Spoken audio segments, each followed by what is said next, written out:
Ladies and gentlemen and others, whoever else is listening, whatever else is listening. From whatever planet. Hi, government. I'm not paranoid. Hey, welcome back to JKWD Podcast. We hope you are having an awesome day, an awesome moment, an awesome life. Whatever this period of time is for you right now, we hope it's awesome. And if it's not, well, the next hour will be. And then hopefully that'll just carry over for you. Kelvin, how you doing today? I'm doing magnificent, young man. I'm having a great day. I woke up, check this out. I woke up at 7:00 on my own without the use of an alarm, ready to get it. As a matter of fact, I beat the alarm by 15 minutes. Got up, went to a meeting that was very, very invigorating with a bunch of really upbeat, awesome people. Came back home to connect with our podcast and then got to talk to our upcoming guest, Jessica. And I tell you what, there's so much energy in my house right now. I think Nymo's scared because I'm about to back up their lines with power. Oh, yeah. Nymo's my electric company. Did you? Yeah, well, careful. They'll just they'll send it back. Well, I was going to say they'll just take it as free grid. Thanks for the refund. Yeah. Yeah. And so anyway, I'm doing good, feeling good. Good. Yeah. So as you mentioned, our guest today is Jessica Connery, who I have known for 20 years. Got a little hazy right there. Been a while. We go back to high school. She is currently taking a pivot in her life, and she talks about the process of being a creative and then like learning how to not do everything for yourself. It's a lesson both Kelvin and I need to learn. Now she's pivoting to something new, and she talks all about the decision making process there and about how she came about this decision and all of that. And she talks about what the decision is. We won't spoil that for you because you want to hear this. If you read the show notes, you'll get an idea probably. But anyway. Maybe. I'm rambling again. So we're brought to you today by Kelvin Fire. If you want 10% off your order, I was going to say your order, but there's no apostrophe in your here. Your order, as in the order you make. You can use code BetterHumanhood at checkout for 10% off. Now, in case you're wondering what Kelvin Fire does, if you're new to this podcast, this is a company that was founded by a couple of brothers. One guy got hurt playing soccer, and the other guy said, "Hey, I bet we can speed up your injury recovery with this high collagen bone broth." And it worked, and it was delicious, and they decided to box up their bone broth, and it makes an excellent just sipping drink if you want to change from your coffee or tea. It makes a great base for your homemade soup. They also started making soups. Yeah, I know a lot of people are. It's just after the new year, and while we tend to preach ongoing goals instead of New Year's resolutions, we know some of you made them anyway, and that you are on new diets, and some of these soups are keto friendly, and they're all healthy. They're all good for you, whatever you're trying out. So, and also it's January, so. It's probably cold where you are, at least colder than you're used to. And even here in Savannah, it's warmer than it is in Syracuse, but it's colder than it will be in May. and we're even these days. So Yeah, go to kettleandfire.com. That's kettleandfire.com. Kettle like what you cook soup in. Fire like what you put the kettle on to cook your soup in. And use code BetterHumanhood at checkout for 10% off your order. And we play some music now. I'll shut up. On the other side, you can hear Jessica Connery. Alrighty then.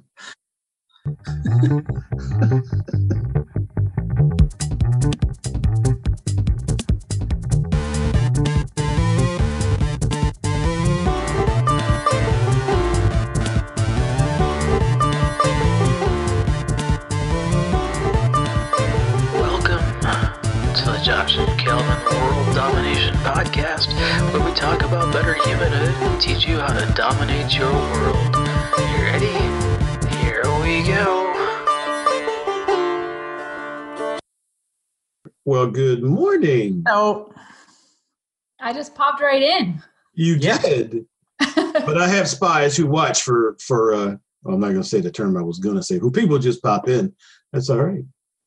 Awfully nice. Meeting you, sort of, in person, yeah. Face to face, at least. Yeah, that's it. Face to face, that works. You guys want me to wait a couple minutes so you can finish up your conversation?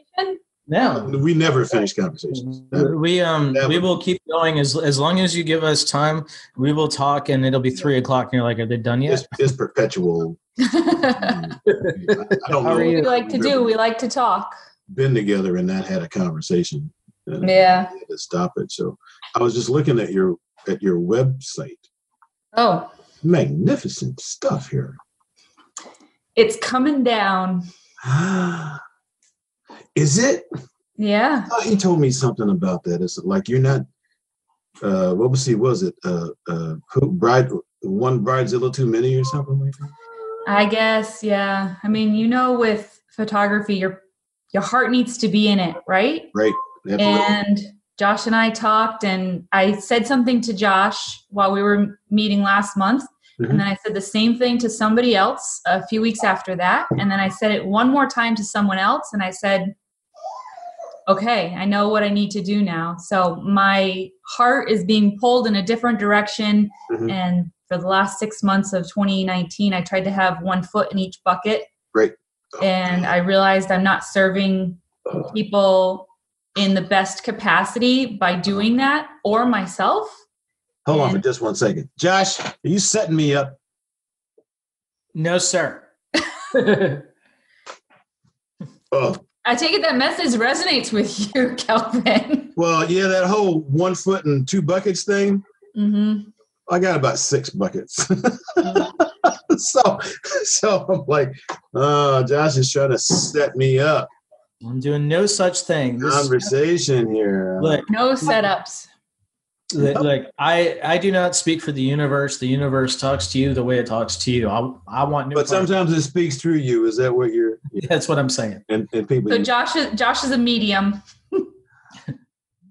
He's edging up to large, actually.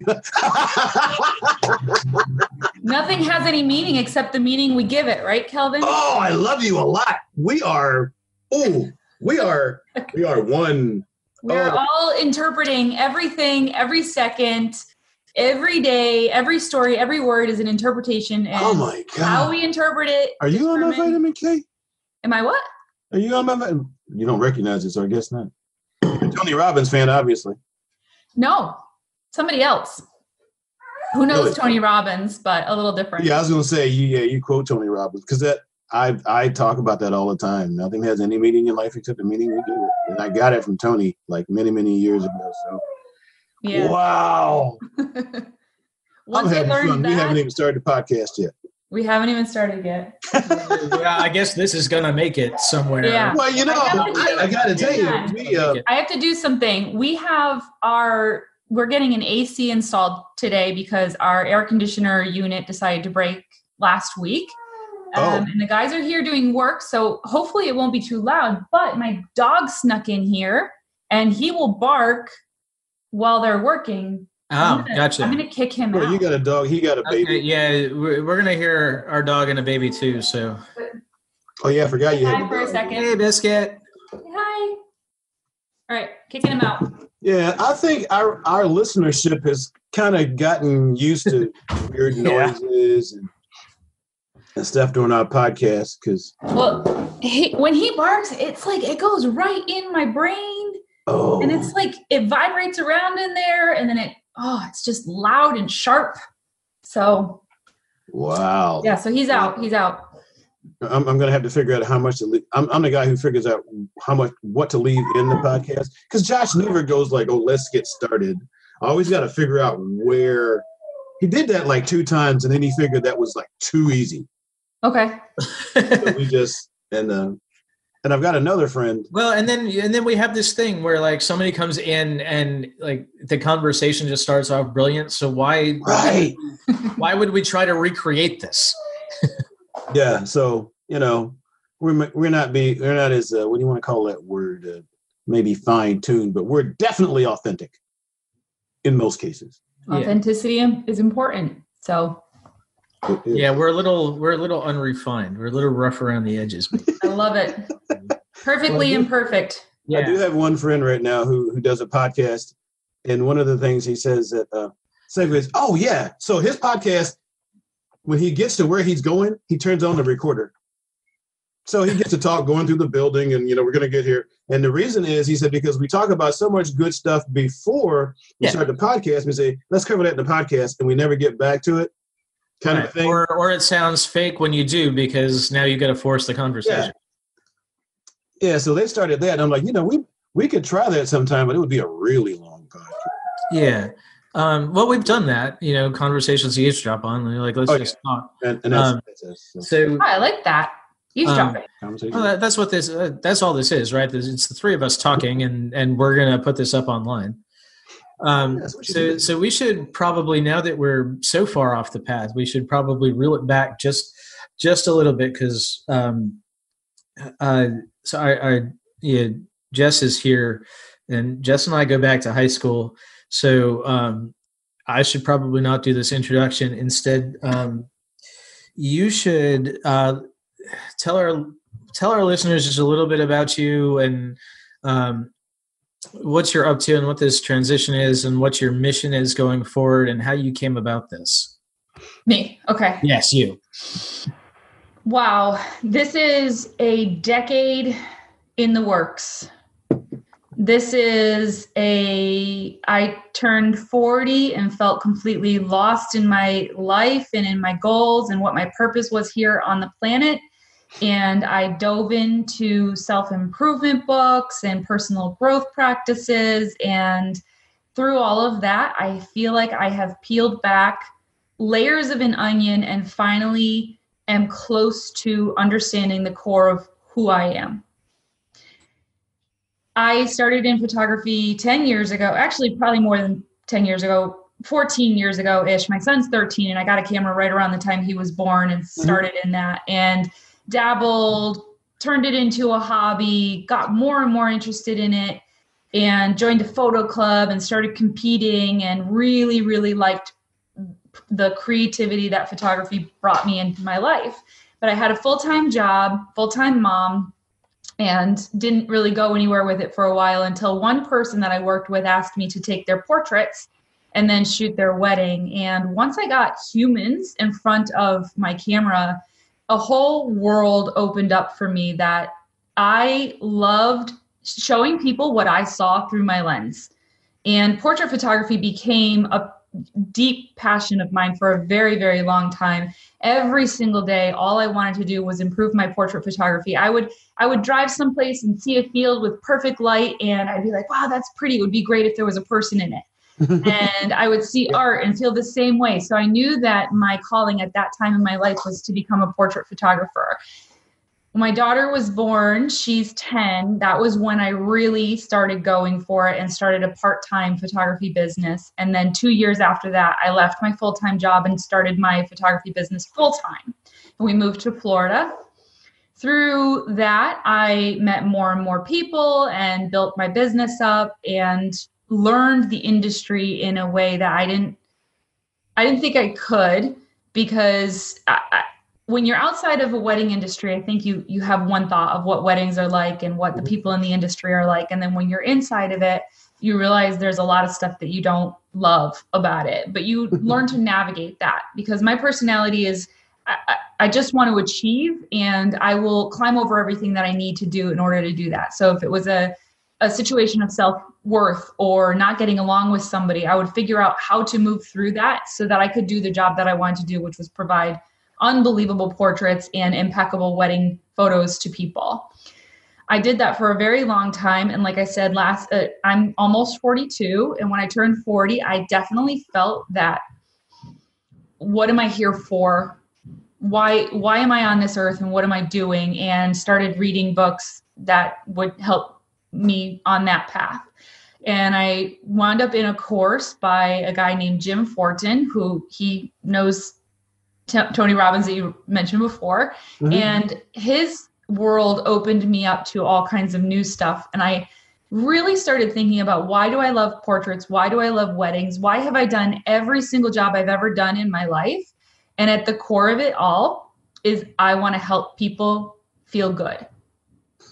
It boils down to that entirely. I want to help people feel good. Yep. So over the course of the last year, I have started having Zoom calls similar to this one, where I'm talking with people about the struggles or the frustrations they're having in their business, even their life. I had a 45-minute phone call with a man in Massachusetts who was meeting with the bishop about a church that had been closed, and he wanted to see if they could get the church reopened. And he asked me for advice on how to deal with the bishop of the Diocese of Springfield or Chicopee, or I can't remember the city. And I thought that's interesting. I don't have any clue of the inner workings of the Catholic Church. Like, how would I possibly know how to help him? But what it came down to was his confidence going into the meeting needed improving. And he had not identified what he wanted as a result of the meeting. He was already anticipating getting shut down. And I asked him, what are you getting shut down from? What do you want? What are you asking for that you think you're going to get shut down from? And he hadn't even identified that. So I kind of realized at that point that I had a knack for helping people identify their blind spots in whatever situation they were having. And since I have this decade plus specialty of weddings and portraits, I decided that I'm going to go all in on helping frustrated photographers turn their businesses into thriving and profitable entities. And that is where I am now. Wow. That's awesome. So let's rewind a minute to those books. Do you have some titles you want to share so that other people can do some self-examination here? Absolutely. Okay, so it all started with Jen Sincero, Jensincero. She wrote a book, How to Be a Badass and Stop Doubting Your Something or Other. Mm-hmm. And I would say that was like my kindergarten level. That was the book that opened my mind up. Wow, there's possibility if I could just get my brain out of this lack mentality and focus on all of the wonderful good things I have in my life, then wow, I could have a lot of stuff. I could have all these things that I want. Her book started it, and then I read Gabrielle Bernstein, The Universe Has Your Back. And that was my dipping my toes into the water of manifesting, learning that you speak your reality into existence, and understanding that there's a higher power working on my behalf all the time. And then I found Jim Fortin, and he runs a transformational coaching program, and he walks you through 12 weeks of lessons and discovery. And through that program, I learned about an author named Florence Scovel Shinn. The last name is spelled Schinn. And she was, I guess, the OG motivational speaker.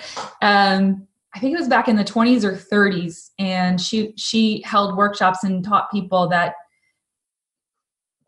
everything that you say will come into existence for you. And she talks about believing in higher powers and believing that you can manifest what you want in your life and all of these things. So, and then currently I am reading Abraham Hicks, which was written by Esther Hicks, who is, as you know, sort of a medium for the collective consciousness. And her books on manifesting, the law of manifestation and Ask and Is Given are currently like my two favorites. I'm listening to them and I'm reading them. We have a similar path, Grasshopper. I've been through many of those. I started in the one Jen Sincero book. I've got, You Are a Badass. I haven't finished that one. Oh. I should move on to You Are a Badass with Monday. Yeah, I read both of those. Wow, those are very much. Some of those people you talked about, I haven't heard of. So Gabrielle Bernstein. I think I've heard of that title. Wow. And she just came out with a new one a few months ago. In the study realm. And what did it do for you? What was your first, move towards freeing yourself from the stuff that was dragging you down? My first, becoming aware of can you guys swear on here? Can I say a word? Becoming aware of the bullshit in my brain. Just finally recognizing that I was the one holding myself back. I had played the victim card for way more years than I care to even admit. I believed that if my husband would just quit his job and come and help me in my business, that we'd make a great team and my business would succeed. I believed that once my kids went to school full time, all of a sudden I'd have all of this time and energy to focus on the things that I wanted to do. And I was ultimately, I recognized that I was addicted to struggle. And I think that comes from my youth where, just growing up, middle child, low income, all kinds of things, right? And I was addicted to doing. I was addicted to my task list. I was addicted to getting in my chair every single day and saying, okay, I have 50 things I have to get done today. And that felt like I was accomplishing things. But everything that I was accomplishing, I was unraveling with the thoughts that were in my head of being an imposter because I didn't feel like I could charge the money I wanted to charge because I hadn't been formally trained, and believing that the industry is so saturated, I'll never be able to stand out, and believing that all other people in the industry had it out, to be better than I was and to get the clients first. And once I realized all of that was happening in my brain, and that I was a victim to my own interpretations and stories. And once I could reframe those stories and find the positivity in all of the experiences that I had growing up, what my struggles were, and apply them in a positive manner to the life I'm living now, that was when I realized I have way more choices in life than I ever thought. Did that answer your question? Yes, ma'am. You did a fine job. That was, I'm thinking that we are three parts of the same mind here, because just before we came on, Josh and I were discussing some things. We just had a great conversation on the imposter syndrome and so forth. So I feel like I know you, and I know you got input from me way back when you started your photography business. Yeah. And that was cool. So I was excited to have you come on today and meet that person, because I'd seen your stuff over time and I'm like, oh my gosh. Now from where we're sitting, the world's sitting, and looking at your site and seeing the things you have done here, I see an incredibly accomplished photographer. You work with people, you do magical, amazing things. You pretty much, and they all love you. Now, to say that this thing which you have pretty much perfected over time is not fulfilling your soul need, that's huge. That's huge. And I know a lot of people who go through that. Yeah, I'm doing this. It's making me money, but it's not really making me happy. So That baby has like the cutest smile on it. I know. How did you get past it? I mean, you read it, you did it, you heard it, you thought it. Everybody was saying things. What was this? What took you over that bump to move where you were headed? Kelvin, I would love to tell you I'm over the bump. I'm not 100% over the bump, but I know what happened was I started being really, really aware of the words I was saying to other people about what I do for a living. And I wasn't, when I would say I am a wedding and portrait photographer a year ago, I'm a wedding and portrait photographer. And now when people ask me what I do, I don't even want to say I'm a photographer. I'm pulling away from it so much. And there is so much ego, I think, involved in making the decision to pull away from something that you spent 13 years studying. I really was hanging on to it like a safety blanket. I felt like I could always fall back on it if coaching doesn't work out or courses don't work out. This is some skill that I have, which it's true. I have this skill for life. I will always be in my soul a photographer. I will always look for light. I will always look for composition. I will always look for angles. It's like riding a bike. It is such a habit in me now.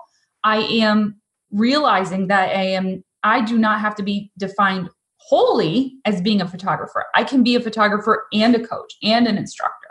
And I don't need to be just a single one of all of those things. But recognizing that I spent 13 years studying it and then saying to myself, I think I want to move on from this.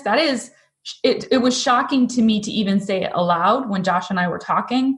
And then people say to me, you're crazy. Why would you're so talented. How could you take that away? How could you stop doing that? You're crazy to not be a photographer anymore. But when I think about the number of people that I can help on a larger scale versus one photography session at a time, if my goal in life is to impact people and make them feel good, I need to do it on a larger scale. And I can't do that with one photography session at a time. I need to do that in group coaching, in group mastermind, in group courses.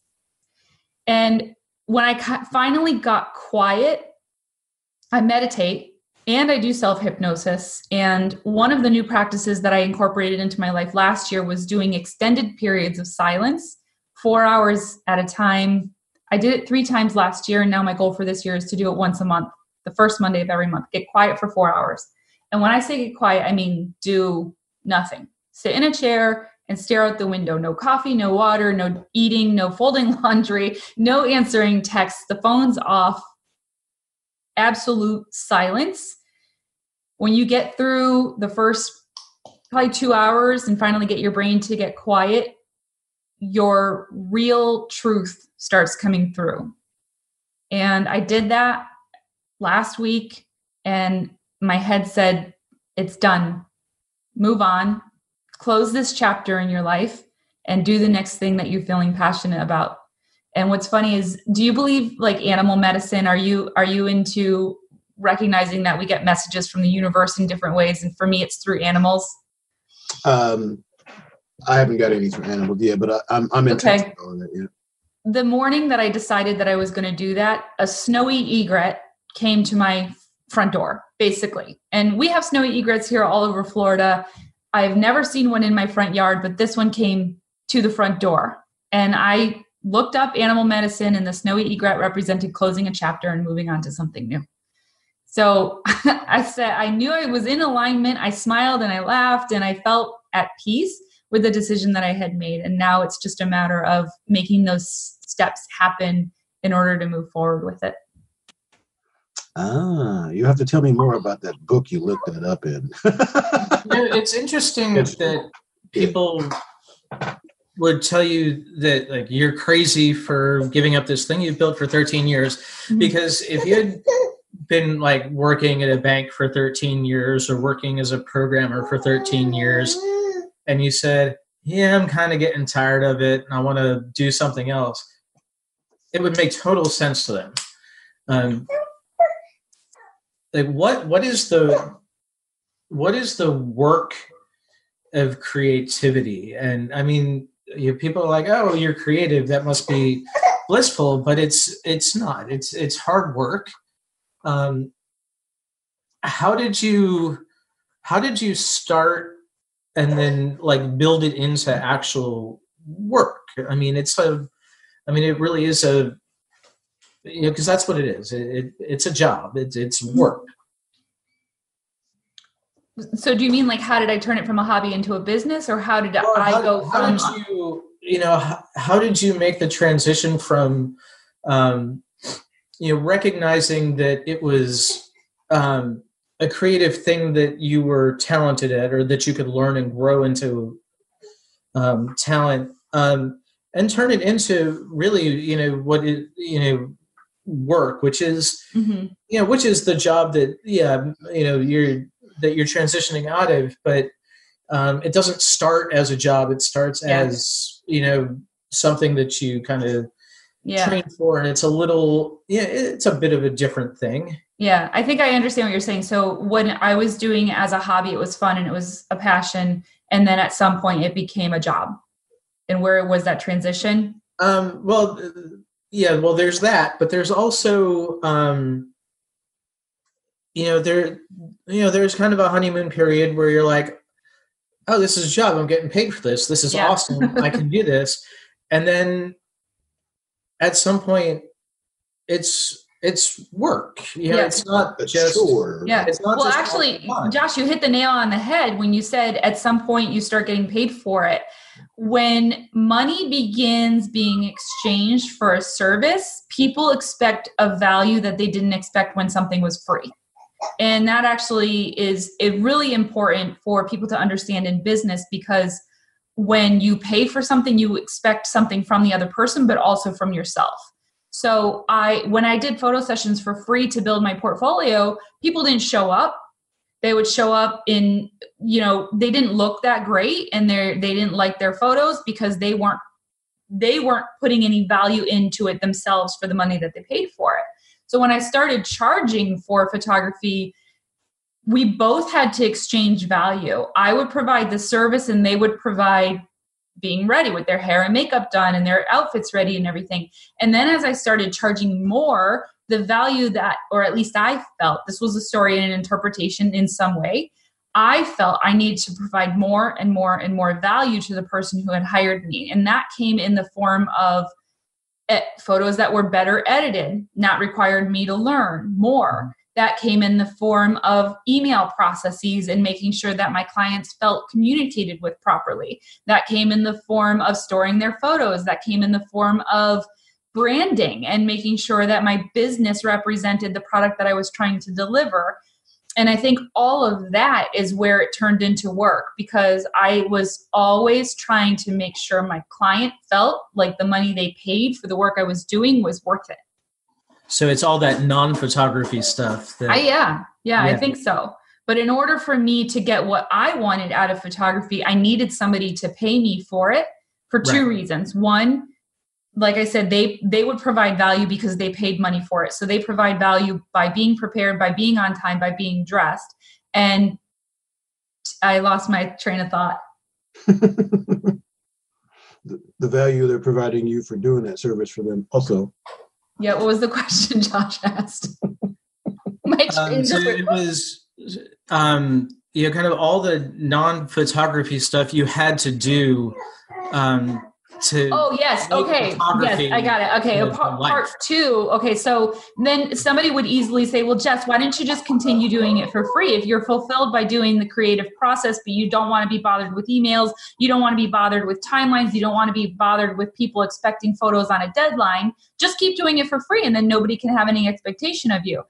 At some point, you begin resenting the person who's asking for the free work.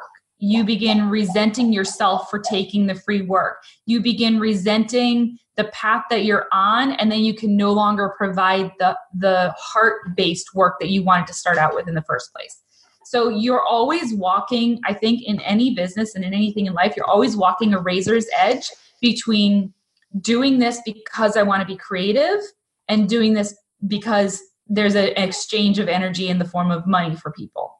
And then we're providing each other value. So the two reasons, just to recap, the two reasons that it became work was charging people, and I didn't want to resent the work that I was doing by not charging people. And in my case too, well, I'll talk about my case briefly. Well, no, actually, you said it pretty well. Once you actually start charging for it, there is a minimum value. Like I expect certain things when I pay for something. So once you start charging for it, there is a minimum value you need to present to them. So, because I'm also keenly aware of what they think it should be worth, or actually what I think it should be worth if they're paying me that kind of money. Yeah. So, and that can be actually a very stressful life right there. It can be. And I really, last year, I really sat down, actually at the end of 2018, I thought, okay, what do I do really well? I am really good at taking the photos. I am really good at eliciting people's personalities during portrait sessions. So 100%, I need to be the one creating the photographs. So some people had said, well, if people really like your brand, people really like your editing, why don't you hire affiliate photographers who will work for you per hour? And then the client still gets the entire experience of planning the session with you and editing the photos and all of that. So I recognized that wasn't going to work for me, because me as the creator was the primary reason my business was in where it was. Right. Then I thought about, okay, email processes. What's easy? What can I delegate regarding that? I can pre-write the emails and I can have my assistant send them, and she can do all of the setting up the client in my CRM tool and everything. So I handed that off last year, and that helped. I would get a new client. I would go through all the steps of negotiating the package and everything. And then she would be the person who sets everything up, collects the payment, puts it on the calendar, sends them the reminder emails, because we set it up as a process. That was great. That was helpful. And then, okay, editing. Editing is like cooking. I can give somebody a recipe. There's a few things that, yes, the strength that I put the mouse on when I'm doing the skin retouching or whatever, that has something to do with, for the most part, editing can be a recipe, and you can batch it or you can hire it out. So I decided to train my assistant and delegate that, because editing for me was a time suck that I couldn't tolerate any longer. It was physically hard on me because I'd be sitting there, my neck would be burning, my hands hurt, it's cold in my office sometimes. So I decided, okay, I'm going to delegate that. And part of all of that, deciding what I was going to hand off and what I was going to keep, came from have you guys heard of the Eisenhower method of time management or delegating? I can't remember the whole thing, but it's an Eisenhower thing. Basically, it's 4 components. You can do it. I'm very visual, so I respond really well when I can see things written or colored in or whatever. So I just took a sheet of paper, drew 4 quadrants. The first quadrant is something that is important and urgent. The one next to that is important, not urgent. The one below that is not important but urgent, and then other than that is not important and not urgent. So you can probably already tell that bottom corner, not important, not urgent, you need to just not do anything that falls into that, because that is just completely it's not going to move the needle in your business. It's not going to feel good doing it. You just got to get rid of all that stuff. And then the other 2 quadrants, important, non-urgent, and then non-important but urgent, are things that you typically can delegate. So important, non-urgent, editing would fall under that category, because it doesn't need to be done the next day, but it has to be done on a timeline. But it's not something I have to do because it's my particular skill or will make a difference in the value that we provide to the client. As long as the photos are getting edited, they're doing it. So ultimately, the only thing that fell into that important and urgent category was shooting the sessions and speaking with the clients. And I tried to take everything off of my plate that didn't have to do with that. And it worked out okay. It really did. But then as I started taking the time that of the other things that I wasn't doing, when I wasn't editing, when I wasn't writing email processes and setting stuff up into the CRM tool, I began helping other photographers. And I began taking Zoom calls, and I began writing emails to people in Facebook groups that we were on saying, hey, I saw that you had this problem. This is how I handled it. Try it. And that was where I was like, oh, wait a second. I'm really good at helping people with their businesses. And then I started getting more and more excited about it. And then I taught some courses. And when I saw people have their breakthrough moments of learning photography or learning where they were having a blind spot in their business, that was just like, okay, now I know where I need to go. And like I said, I spent half the year with one foot in each bucket. And now I'm all in. Great. Finally, when did you make that final decision? That I'm going to put both feet in the one bucket? Mm-hmm. Monday of this week. Oh, it's a breakthrough session for us. January 6th. So it's already been started. Like I already started writing a new website and writing copy for, like the new things that I'm offering. And last year I had created a guide called the Spark Guide, how to go from overwhelmed to organized in your photography business. And I had fantastic feedback from people who downloaded that saying, yes, this is exactly where I am.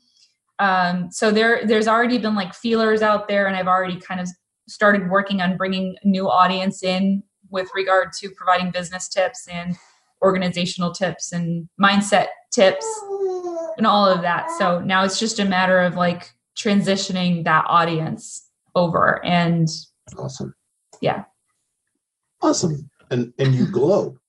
I glow. You're glowing. Yeah. Right. So having all that happen, it seems ethereal at this point. Either that or you set up the lighting just right for your.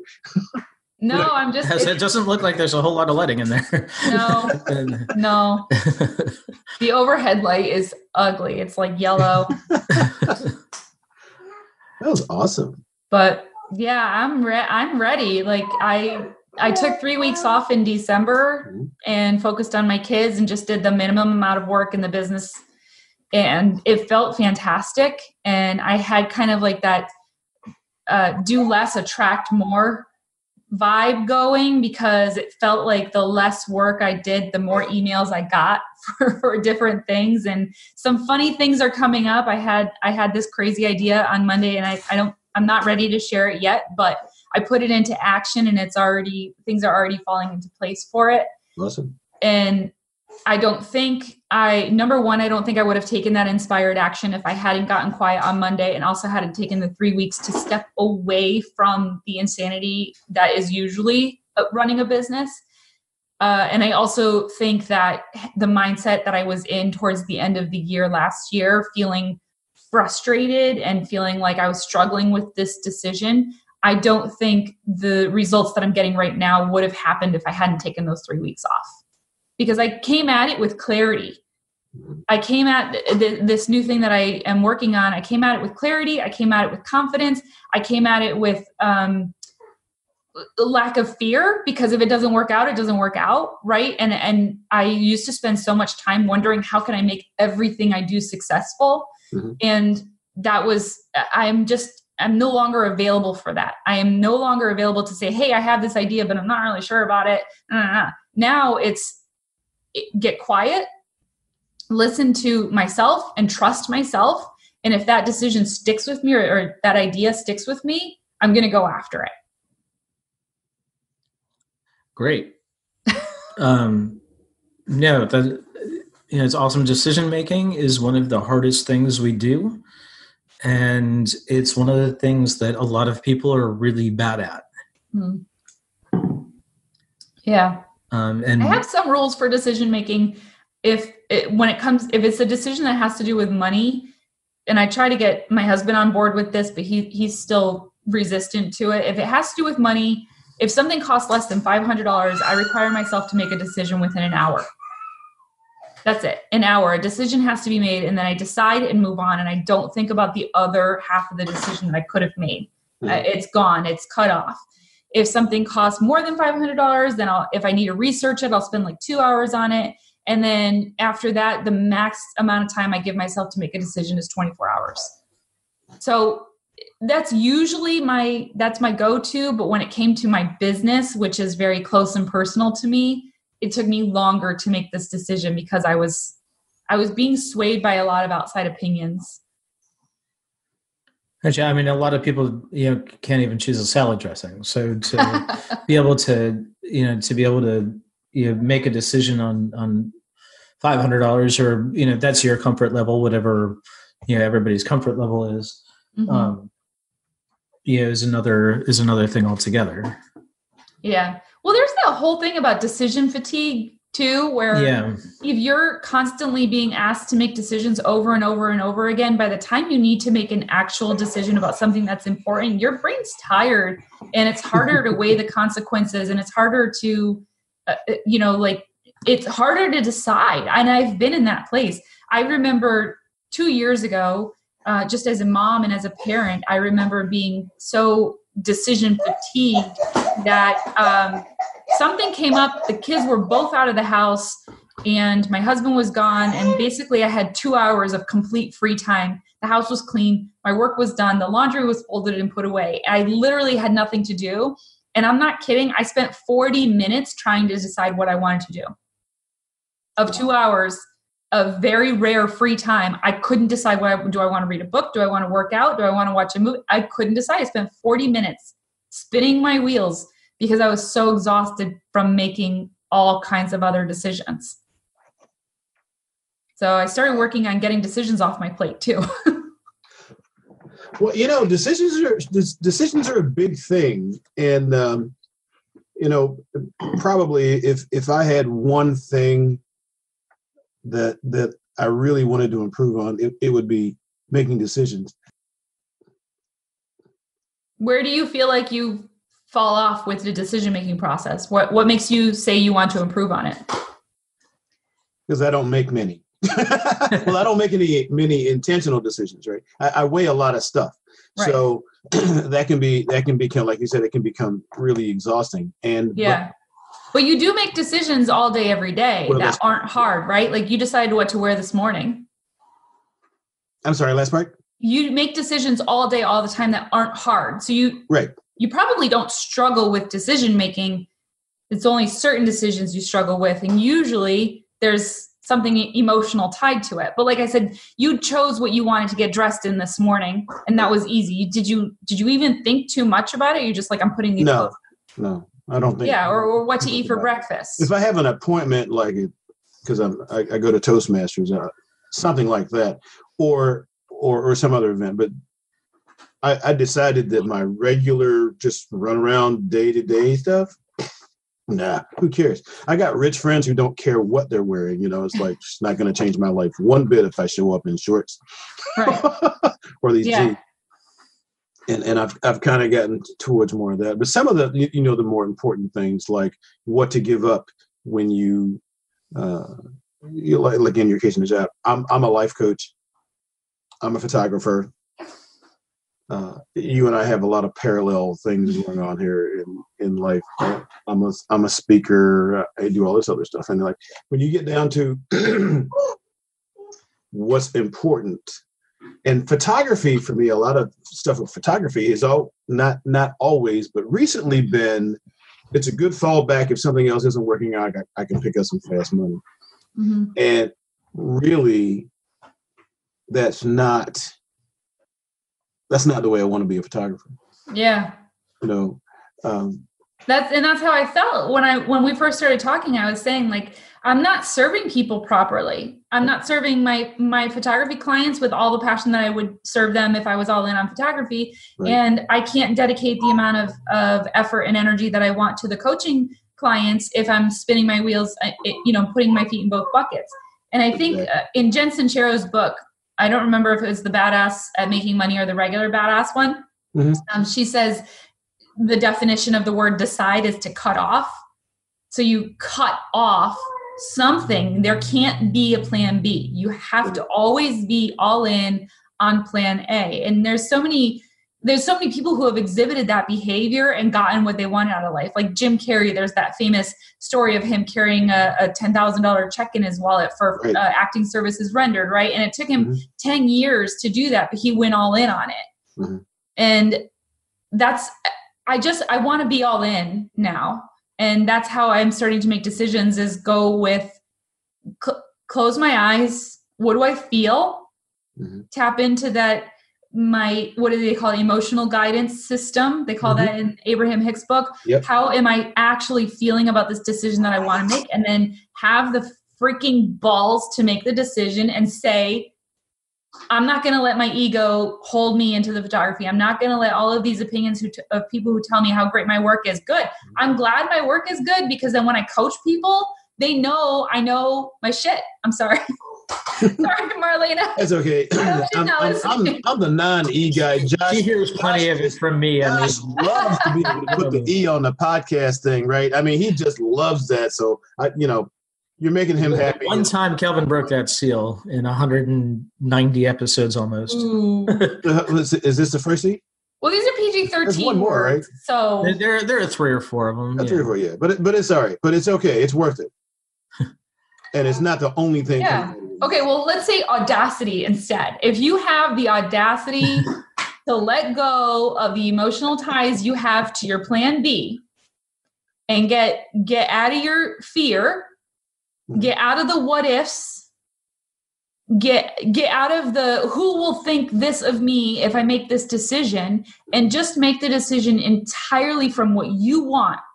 You could even look at it like, okay, I'm going to picture Jessica a year from now, and I'm going to make her a separate person in my head. And I'm going to say, what do I want that Jessica to think of me?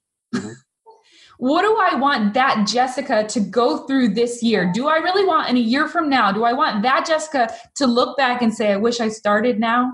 Do I want that Jessica to continue to struggle, to continue to fight these decisions and say, oh, I don't know, what do I want to do? No, I want that Jessica to be freaking a boss. I want that Jessica to be like, yes, those were good decisions. Yes, that is exactly the path that I was meant to be on. And I want that Jessica to be a good role model for this Jessica. So in order for me to be that Jessica, I got to be that Jessica now. And I got to say, I'm preaching. Was that Jen Sincero in that? Or no, that was me. That was me. Who's my avatar? Who do I want to be? I have to be that person now in order to get there. And I have to stop saying all of those doubts. I have to stop letting them be real in my head. Because we are what we make up, right? Your mouth determines who you are, and your mouth is just drippings from your brain, right? So paint that picture, script it out. What do you want? And make the decisions that are going to get you there. I've never heard it that way, but that was graphic. That would have probably deserved an E all by itself. You are what you make up. Picturing my mouth dripping from my brain. That's like, oh, that is bad. Like that's going up the juices, right here, like what is that? Yep. That's going up right on the whiteboard. Yeah, give me another picture. Yeah, make 2 of them. I don't think I can take credit for that. I'm pretty sure I heard that somewhere recently. So well, if we find the source for the quote, we'll let you know. Right. Well, for now, it's all yours. We'll attribute it to you for now. It's fine. So. I'm not. I listen to so many podcasts, and I have so many influences from other things. So sometimes it all gets jumbled up. Of like, what was? But as soon as you modify it, it's not stealing it anymore. You have added value to it, and it is now yours.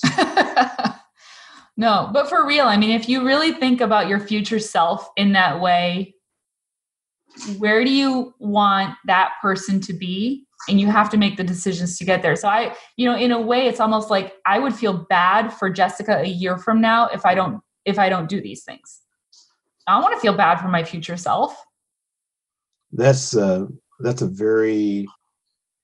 Josh and I both have been through a process called the Master Keys Mastermind Alliance, and one of the things that they teach us in that course is to become and to get comfortable with discussing ourselves with our future self. Like one of the exercises is, all right, my future self is gonna be this. What would the person I intend to be do right now? Yeah. Right. And so I don't need to go through the course. I already got it. You got it. I don't think you need to go through the course. Sounds like you're on a smoke. Does she need to go through the course, Josh? I don't think so. In all things. So that's awesome. So you brought back so many things that I'm piecing back together now. Look, I'm 66 years old. I am not where I want to be. And I'm just deciding, okay, you're going to live so much longer. Now, we read a book by a guy named, Dan Sullivan, who talks about living to you're 146. My plan to live to be 146. It might have been 156. And the biggest thing with that is, if you're planning to die at 60 or 80 or something, you're going to be acting a certain way. But if you're 80 and you're planning to go to 156, you're going to be doing different stuff. You're going to have a different mindset. You're going to be taking care of yourself and so forth. All right. Well, I got 146 right now, like firmly on my calendar. So I'm going to be around a while. and I need to be vibrant and the guy that I want to be. I speak with him occasionally in the future. We've had more conversations lately. After talking to you today, me and him, are we going to have a powwow? Going to say. Well, Kelvin, you just said something a second ago, and this is something that I'm learning to reframe in my brain and this started when like I said, that midlife. I'm not going to call it midlife crisis because I didn't go, buy a convertible Jaguar or whatever. Right. A midlife transformation. I think that's more like along the lines of what I'm going through. But you said I'm not where I want to be. And when I turned 40, my husband and I were talking about selling our house and downsizing and becoming minimalist and going mortgage free and blah, blah, blah, blah. And I was like, a lot of times until I learned this new process, a lot of times I would make decisions based on the negative things I was trying to get rid of and move away from. And I realized in this last year that of all the things that I've learned is we have to be always moving towards something. So let's say, for example, somebody wants to get out of debt. They're constantly saying, I want to get out of debt. I want to get out of debt. And that's negative, right? So what if they say, I'm working towards being wealthy, moving towards something. And because we're humans, we always have new desires, right? And so when you meet one desire, you get another one and another one and another one, because we just are constantly always wanting to improve the situations that we have. So if you look back at 20-year-old Kelvin and he looks at 66-year-old Kelvin, is 20-year-old Kelvin going to say, oh, you're not where I want to be? Probably not. Like if I look at my life right now, 20 years ago, I wanted to be married. I wanted to have kids. I wanted to have a nice house and a good job. So I have all of those things. So for me to say I'm not where I want to be now, it's not fair because this was at one point what I wanted. So it's okay to evolve and say, I'm continuing to move towards other places that I want to be instead of saying I'm not where I want to be. And look at it as a movement towards something instead of away from something. Good point. Right, and you get new information as you go too. I mean, you had no idea at 20 years old what having a couple of kids was like, and what maintaining a nice house is, and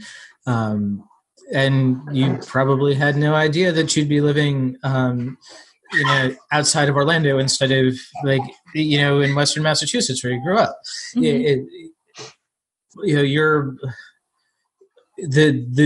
You've got kind of the big picture that you've got. Okay, you checked off these things, but you didn't know about the details. So if did 20-year-old Jessica also say, I want to feel like I love my good job? Did 20-year-old Jessica say, I want to be grateful for my kids? I am. Sorry. I promise. I am grateful for my kids. But is that a feeling that you would have had then? Is that even a word you were thinking about? No. And half the time we say we want something, but actually what we want is the feeling. Right. And we can't always express that. We can't always say, I know this is what I want to feel, especially if we've never felt it before. But going back to the not where I want to be thing, that even changes from day to day. So let's say yesterday I went out to eat at Pokeworks, and then today I wound up back at Pokeworks. Am I going to say I'm not where I want to be because my desire changed from yesterday to today? It's okay. Your desires change every single day, and they can change on a really, really small scale, like whether you're going to have coffee or tea for breakfast, or if you're going to have, go out to eat for dinner or cook at home. Your desires change from day to day. So if yesterday I was where I wanted to be, and then I wind up in that same place again, I wouldn't say I'm not where I want to be. I would say, okay, I'm ready to change my desire and something new needs to come, or I'm going to make a different decision. Awesome. I like that. I'm glad I met you. Again. Got the baby back. It is. Yeah, life is crazy. You know, obviously maturity brings a lot of clarity, and you think you know what you want when you're younger, but like I said, it's not always an external circumstance. You're really just looking for a certain feeling, and sometimes you don't know how to attain that feeling, and you have to get on a path and take steps until you finally find that feeling. And then you're like, okay, this is what I wanted. But then your desire changes and you get on a new path. And then your desire changes again and you get on a new path. And it's okay to constantly be evolving. And it's okay to say, I did want this photography business. And now that I've had that feeling, I'm ready for a different feeling. And you don't have to have a negative reason to leave it all. And it is true that once we have it, you know, at one point committed to something, we tend to feel like we should stay committed to that. And I guess there's I think it's one of the things that Tony Robbins talks about in consistency, right? People get to know you in one facet, and then when you change, they feel you've changed and you're no longer true to who you were. When in actuality, in these days, becoming different, becoming more is more authentically a part of who you really are than staying where you were when you've outgrown that position. Yeah. So what you're saying is that one of our societal values is commitment.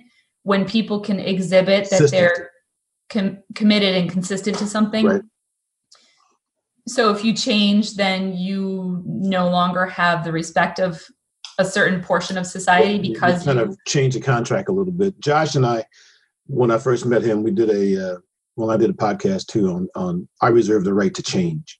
That came out of a conversation I had with him like a long time ago over a music career he had or thing he was doing. And the way the story went at the time was he had told me at one point he had a CD, and I said, well,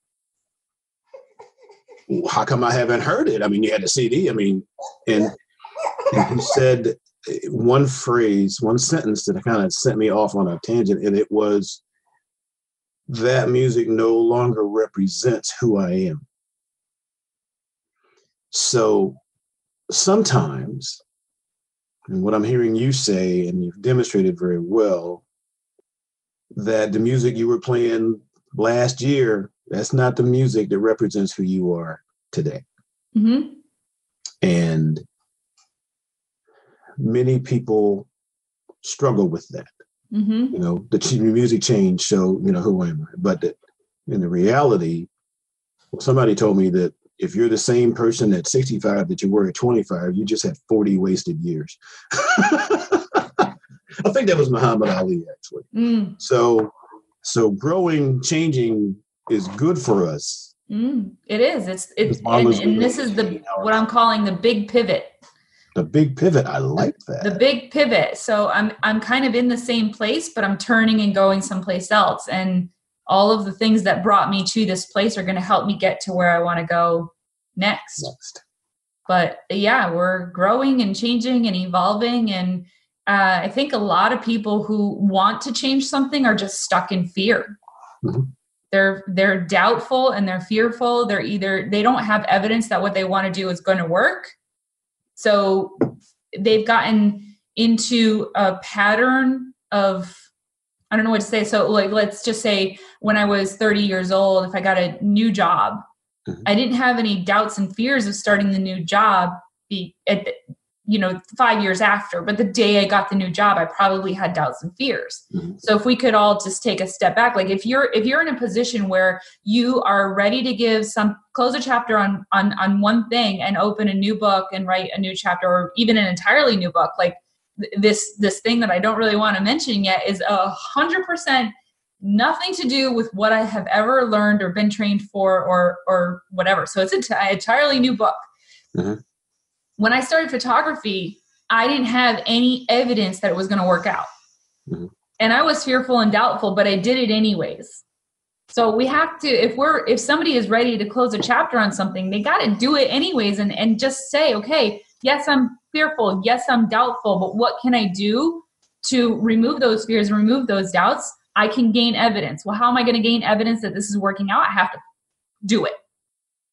I have to do it. I have to do it anyways. I have to say that's how I'm going to get evidence and that's how I'm going to get proof that this is working out. Because sitting there and waiting for somebody to just say, hey, this is exactly the plan and this is exactly how it's going to work out. We have a look into your future is not going to happen. You got to take the steps. Right. You got to close the chapter and move on. As we say a lot here, almost no decision is irreversible. You can try something new, and if worst comes to worst, it doesn't work out. What's really the worst that happens? Maybe you got to pay off a credit card. Maybe you've got to, get a part-time job that you didn't want to have for a little while. Maybe you've got to go back to the drawing board and reconfigure. But unless you're jumping off a mountain, pretty much everything is reversible to some extent. Without the squirrel suit. What happens? What? I said without the squirrel. If you're jumping off without the squirrel suit, you're really. Yeah. Well, I mean, even if you have the squirrel suit, once you're off, you're off. You can't change your mind and go back to the top of the mountain. Yeah, but you're right. You can redecide. And when Tom and I were trying to decide whether we wanted to relocate from Massachusetts to Florida, I had so many like things holding me back. Well, my mom is in Massachusetts and everything we know is here. And yes, I want to move to the warmer weather, but I'm going to miss all this stuff. And there was one day, I don't remember, we were like house hunting. I don't remember exactly like what was going on, but I just had this thing pop into my head. Like, nothing's permanent. If we move to Florida and we try it for a year and I still don't like it, we can sell the house and move back to Massachusetts. There's no failure in that. You tried something. And once I kind of accepted that nothing is permanent and I can redecide, everything has changed in my life. Cars, I don't know. I guess, okay, kids aren't reversible. I had a kid. I can't put that back. But they're pretty permanent. Yeah, like if I don't know. Nothing. You're right. You can redecide anything you want, anytime you want. Yeah. And so many people get worried about time wasted. And, I put so much time into this and it didn't work out. Well, why is that wasted time? You tried something and then you learned from it. So the only thing you gained from that time was growth. So how can you consider it wasted time if you grew and you learned and you tried? And if you didn't do it, you'd always be looking back going, what if? What if I had just tried that? Would it have worked out? You won't know until you do it. Yeah. And, sometimes it works out and you spend, more than a dozen years in a career you invented and then you have a pivot to make. So when can people expect the next thing? We figured that we're going to release this January 20th. Okay. Is the podcast coming back? Is the blog going to be down, up? Yeah. Okay. So the podcast is coming back. I took a couple weeks off because I just did. Yep. So that's coming back, and that will probably come back. I don't have a calendar, but mid-January. So next week. I think next week. So it should be back about the time that this releases, and if not, then people can spend a week coming up, listening to the other episodes that are already up. And the 15th or the 22nd, I'd like to record an episode on the 4 hours of silence and how I feel how powerful that is for making decisions and for getting clarity on what you want, and then just overall your happiness in life. Okay, so the podcast is called Permission Granted with Jessica Connery. And that can be found on Stitcher, Apple, all of that stuff. And then the blog, jessicaconnery.com, currently is still up, and that is my photography site. we're going to be transitioning that over to my news site, which will be also be jessicaconnery.com, but it's going to be focused on the Spark method, which is my signature one-on-one coaching 90-day program where I walk frustrated photographers through the struggles that they're having in their business to turn their business into profitable things. Because honestly, what do you go into business for? To make money. How are you going to make money? By figuring out where your time sucks and where your holes and your profits and stuff are. I'm working on a couple of courses for this year. And I just announced yesterday that I'm going to do a 5-week mastermind with newer photographers that will loosely walk them through that Spark program, but it won't be one-on-one coaching. And I'm looking to start that at the end of this month as well. Great. And we'll have links to your website and the podcast and your Instagram account and awesome.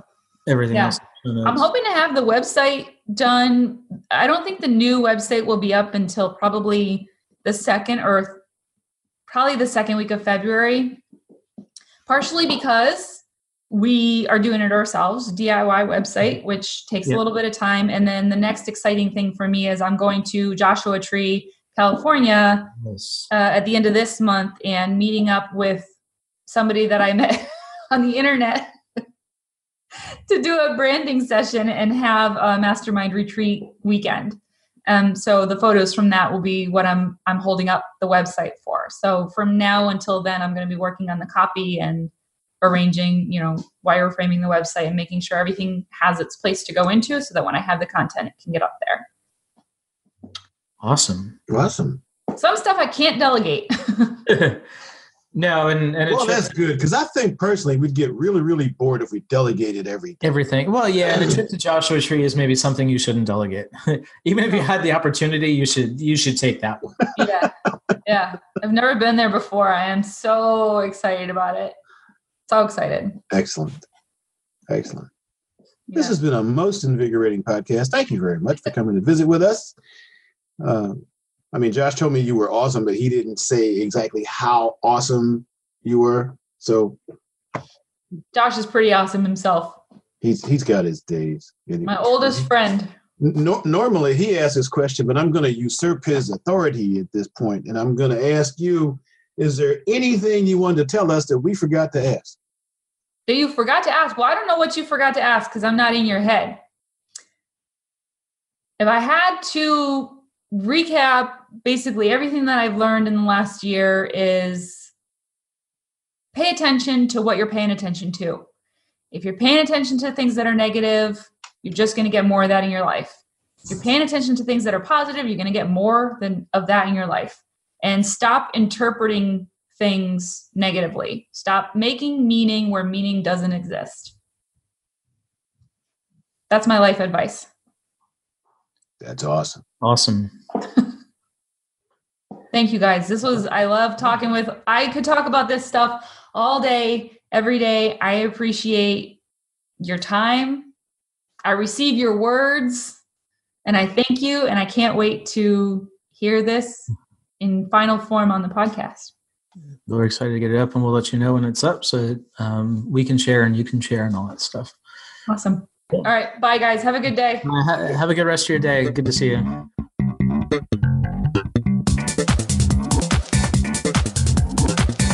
Hey, thanks for listening. Show notes and more at jkwdpodcast.com. Don't forget to subscribe, leave a review, and share with your friends. And we will see you next week. Bye.